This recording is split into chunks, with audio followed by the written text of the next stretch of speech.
देना है, किसी भी तरीके से लोगों को जो है मेन मुद्दे से भटका के आपस में उलझा के सिर्फ और सिर्फ मुसलमान और हिंदू कर देना है, वही तो कर क्या रही है। जैसे नमाज है, भीड़ ज्यादा है तो शिफ्ट कर लीजिए भाई, एक की जगह दूसरे समय में पढ़ लीजिए। तो किसने बोला कि हम रोड पे जाके नमाज पढ़ेंगे? किसी ने बोला है? किसी ने बयान दिया है क्या? आप फालतू की जो बयान आप जो वो कर रहे हैं, बातों को जो पतंगा बना रहे हैं, किसी ने बोला है क्या कि हम तो जाके रोड पे तांडव करेंगे, हम तो जाके रोड पे नमाज पढ़ेंगे? किसने बोला है? ऐसा नहीं बोला है ना। जब नहीं बोला तो तांडव क्यों कर रहे हो? किससे आप लोग बोल रहे हैं? तो अहमियत देंगे तो मुख्यमंत्री की बात कौन नहीं मान रहे बताइए ना। कोरोना की टाइमिंग में नहीं माना, मोदी जी जब बोलते थाली बजाओ नहीं, वो नहीं मानते, जो योगी जी बोलते हैं, तो कौन किसकी बात नहीं मान रहे? कौन नहीं मान रहे? मुसलमान नहीं मान रहे क्या? आज की डेट में मुसलमानों के अंदर इतना साहस है कि योगी आदित्यनाथ जी का जो है बयान को दरकिनार करके और नमाज आके रोड पे पड़ जाए, पिछवाड़ा लाल कर दिया जाएगा, समझ रहे हो? इसीलिए कोई किसी के अंदर साहस नहीं है कि योगी जी की बयान को दरकिनार करके कोई रोड पे आके नमाज पढ़ेंगे। बात है कि आप लॉ एंड ऑर्डर को मेंटेन करिए। मतलब मुसलमान डरपोक है, ये कह रही हैं? मैं मुसलमानों को डरपोक नहीं कर रही हूँ, मैं ये कह रही हूँ कि आज की डेट पे जो है जिस तरीके की हालात है, उस तरीके को देख के मुसलमान तो डरे हुए हैं ना, डरपोक नहीं कर रही, डरे हुए हैं। और वो चीज हो रहा है इस देश के अंदर जो है, हिंदू मुसलमान सिख ईसाई सबका बराबरी का अधिकार है, संविधान अधिकार देते हैं, लेकिन मैं रोड पे नमाज पढ़ने का सपोर्ट नहीं करती हूँ। और मैं उसका भी सपोर्ट नहीं करती हूँ कि कांवड़ यात्रा के द्वारा जो हुड़दंग करते हैं, उसमें मेंटेन करने का जिम्मेदारी की भी सरकार का है, उसमें भी जिम्मेदारी सरकार की बनते हैं, और लॉ एंड ऑर्डर की जिम्मेदारी सरकार की और पुलिस की बनते हैं। आदित्यनाथ जी ने बहुत बड़ा फरमान दिया मुसलमानों के लिए, और ये ऐलान ये है कि भाई सड़क पे नमाज नहीं पढ़ेंगे, आप अगर पढ़ेंगे तो फिर इलाज भी हो जाएगा, क्या कहेंगे? देखिए, यूपी के अंदर ऐसा हाल है जहां पर अब मुसलमान बिल्कुल ही डरे हुए हैं। आप माने या ना माने, किसी भी मुसलमान व्यक्ति से आप बात करके देखिएगा, पहले मुसलमान जो है कुछ बोलने के लिए आ भी जाते थे, आज की डेट में मुसलमान आगे बढ़ के नहीं आते, बोलने के लिए कतराते हैं, कई साइड लेके चले जाते हैं। ये तो हालत बना दिया है देश के अंदर, जहां पर उत्तराखंड के अंदर मोहम्मद दीपक आके आगे सामना करके एक व्यक्ति को बचाना पड़ जाते हैं, जहां पर मुसलमानों के लिए दूसरा व्यक्ति खड़ा होना पड़ रहा है, उस देश के अंदर मुसलमान अभी भी रोड पे नमाज पढ़ेगा? आपको ऐसा लग रहा है?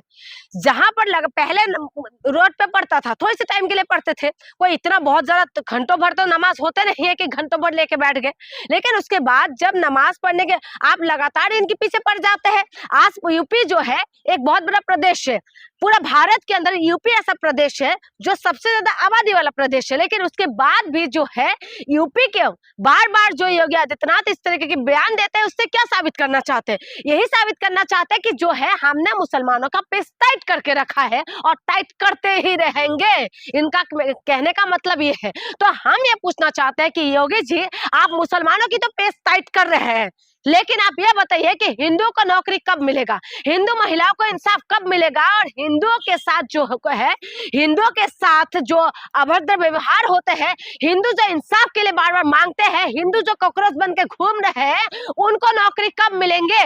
कब उन दलित महिलाओं को इंसाफ देंगे? कब दलितों को आप इंसाफ देंगे? कब उन महिलाओं के साथ जो रेप होते हैं उनको इंसाफ कब देंगे? यूपी के अंदर ही महिलाओं को उठा लिया जाता है, यूपी के अंदर ही महिलाओं के साथ गैंगरेप होते हैं, यूपी के अंदर ही जो है महिला की प्राइवेट पार्ट में नमक डाल दिया जाता है, और यूपी के अंदर ही बलात्कार करके रातों रात सर को जला दिया जाता है, लेकिन उसमें कोई आवाज नहीं निकलते। यूपी के अंदर ही 27,000 से ज्यादा स्कूल बंद होने पे है, लेकिन उसमें भी योगी जी कुछ नहीं बोल रहे। यूपी में लोगों को रोजगार नहीं मिल रहा है, उसमें भी कुछ नहीं बोल रहे। यूपी के अंदर ही जो है कुंभ का भागदौड़ हो जाते हैं, लेकिन लोग कितना जीत पे क्यों आ रहा हुआ कि हम सड़क पे ही नमाज? किसने? मुसलमानों ने जीत कर लिया। कौन सा मुसलमानों को आपने देख लिया कि जीत करके आ गए हैं कि रोड पे नमाज पढ़ेंगे? कौन सा मुसलमान कर रहे हैं बताइए?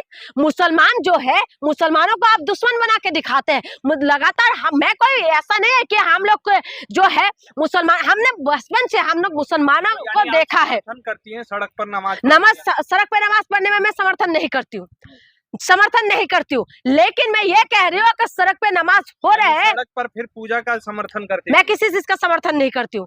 अगर नमाज नहीं पढ़ सकते तो कांवड़ यात्रा के द्वारा जो सड़क ब्लॉक होते हैं, जो हुड़दंग होते हैं, उसका भी आप करिए ना एक्शन, उसमें भी आप एक्शन लीजिए।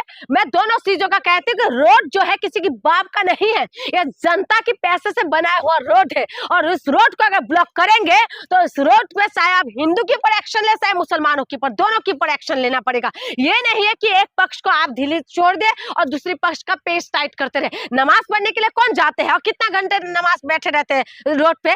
अगर रोड पे पढ़ रहे हैं तो उसके लिए लॉ एंड ऑर्डर को मेंटेन करने का काम किसका है? तो उनको मस्जिद के अंदर लेके जाइए, जाइए उनके घर के। योगी जी बोल रहे हैं कि भाई सड़क पे नहीं पढ़ेंगे तो नहीं पढ़ेंगे ना, नहीं पढ़ेंगे तो हम ये कह रहे हैं कि एक पक्ष के लिए क्यों होते हैं?